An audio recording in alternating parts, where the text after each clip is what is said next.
కలుస్తున్నట్టే. అమ్మా నువ్వు తిను.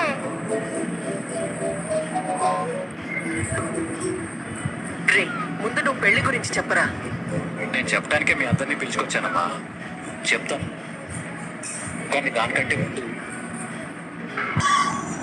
వాడు పెళ్లి గురించి మాట్లాడుతుంటే మీరెక్కడికి వెళ్తారండి?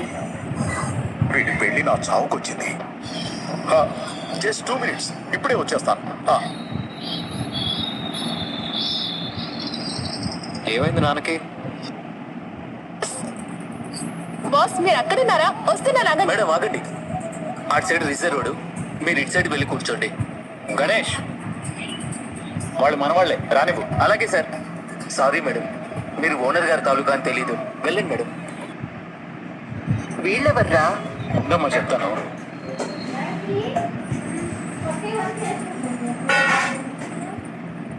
హాయ్,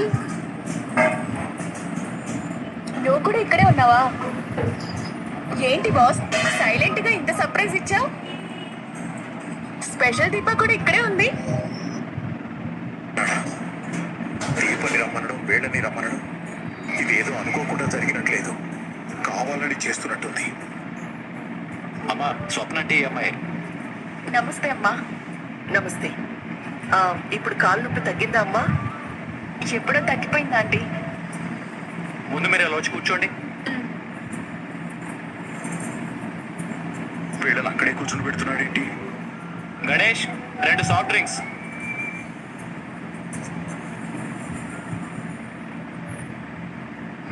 వీళ్ళు కూడా ఇక్కడే కూర్చుంటే శ్రీధర్ గారు ఎలా వస్తారు?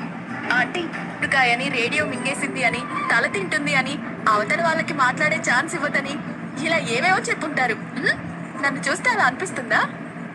అస్సలు అనిపించట్లేదు. వీడు ఇంకా తక్కువ చెప్పాడు అనిపిస్తుంది. మీరు కూడా బాస్ లాగే నన్ను ఆట పట్టిస్తున్నారు. అయ్యో, మా మమ్మీని పరిచయం చేయడం మర్చిపోయాను. Aunty, my lovely sweet mother. నమస్తే. నమస్తే అండి. నిజం తెలియక బయట వాళ్ళలాగా పరిచయం చేసుకుంటున్నారు. వీళ్ళు కూడా నాలాగే మోసపోయిన 2 ఆడవాళ్ళు. అక్కడ ఏం జరుగుతుందో ఏం అర్థం కావట్లేదు. ఏ క్షణమైనా బాంబు పేలొచ్చు. ఆ తర్వాత నా పరిస్థితి ఏంటి? స్వప్న, తను జోస్న, నా మరదలు. కాబోయే భార్య అని పరిచయం చేయరా? ఏంటి బాస్, నీ బెటర్ ఆఫ్ జ్యోత్స్నానా? హాయ్ జ్యోత్స్నా. హాయ్. దీప నీకు ముందే తెలుసా? తెలుసా ఆంటీ, ఒకసారి బాస్ని కలవడానికి దీప టిఫిన్ సెంటర్కి వెళ్ళాం. ఓ, కథలో ఈ యాంగిల్ కూడా ఉందా? నాకు తెలియనివి చాలా చేస్తున్నావు బావా. ఆ రోజు నువ్వు రౌడీలతో కూడా స్నేహం చేస్తున్నావని అడిగావుగా, ఆ రౌడీ ఇదే. ఓ హాయ్ బుల్లి రౌడీ, నీ పేరేంటి? Shaurya. Very nice name. Shaurya Deepa కూతురే. అవునా? నీకు ఇంత క్యూట్ కూతురుందా? అబ్బా నా బుగ్గలు మండుతున్నాయి. బుగ్గలు మాత్రం భలే ఉన్నాయి. వచ్చిన పనేంటి, చేస్తున్న పనేంటి? ఆ సీట్ ఖాళీగా ఉందేంటి? వాళ్ళ నాన్నగారు కూడా వచ్చారమ్మా. ఇప్పుడే అటు వెళ్ళారు. రాగానే మా నాన్నని పరిచయం చేస్తానులే. పోతే వీళ్ళకి నిజం తెలిసిపోయేలా ఉంది. బాబా, నువ్వేదో చెప్పాలన్నావు కదా? మీ మావయ్య లేకుండా ఎలాగా? ఆయన్ని రానివ్వు. కార్తీక్, నువ్వు వెళ్ళు, ఆయన పిలుచుకురా. వస్తారులేమ్మా. స్వప్న తీసుకో. ఆంటీ ఆ ప్లేట్ తీసుకోండి.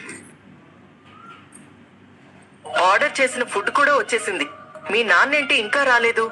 వస్తారులేమ్మా, ముందు మీరు తింటూ ఉండండి. రౌడీ తిను. శౌర్య, నువ్వు తింటూ ఉండు, నేను ఇప్పుడే వస్తాను. ఎక్కడికి? చేయి కడుక్కొని వస్తాను.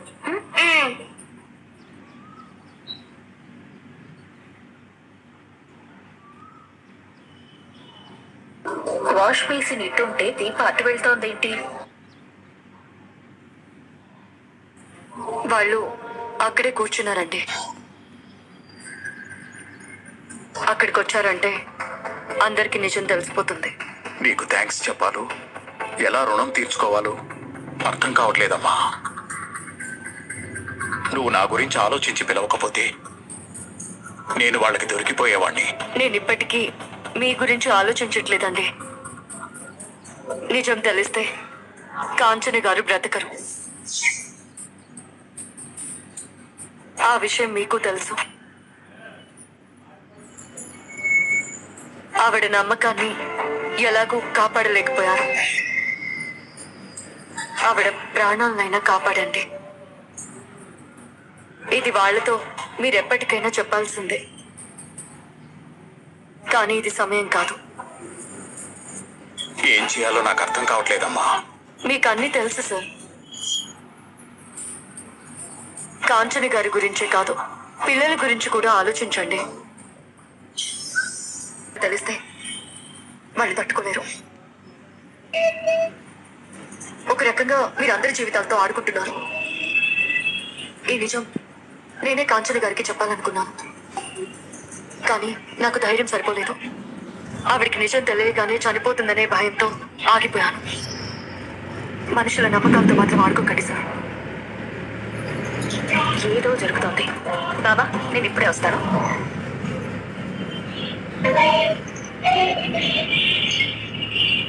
అందరూ వెళ్తున్నారు కానీ ఎవరు రావడం లేదేంటి? అవునరా, మీ నాన్న ఉన్నట్టుండి అలా వెళ్ళిపోయారేంటి?